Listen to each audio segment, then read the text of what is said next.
I recently came back from Ecuador where I had embedded with the Navy for about a week.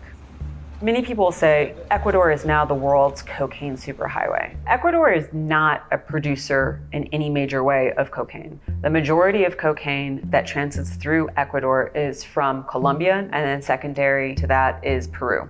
This cocaine goes through Ecuador and it heads to the US and Europe and elsewhere.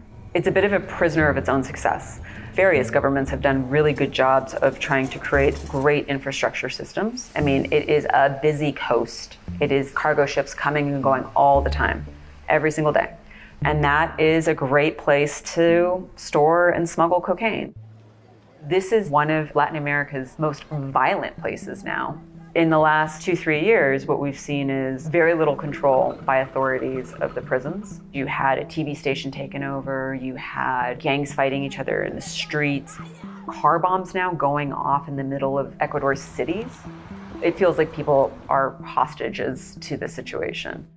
In 2009, President Correa expelled the US military from one of its coastal bases. You did not have a giant anti-narcotics program, and without those programs from the State Department to fight narco groups, it allowed cocaine to thrive in Ecuador. Mexican cartels, Colombian guerrilla groups realized, wow, Ecuador is not really on guard.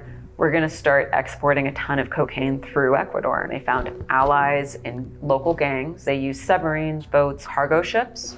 The Navy feels like they need a lot more resources. They need a lot more money. They need more equipment, and they need more forces. They are trying to scale up as quickly as possible, but the narco groups are also scaling up. Most Ecuadorians seem to want this drug problem to go away. They would like to see more international help.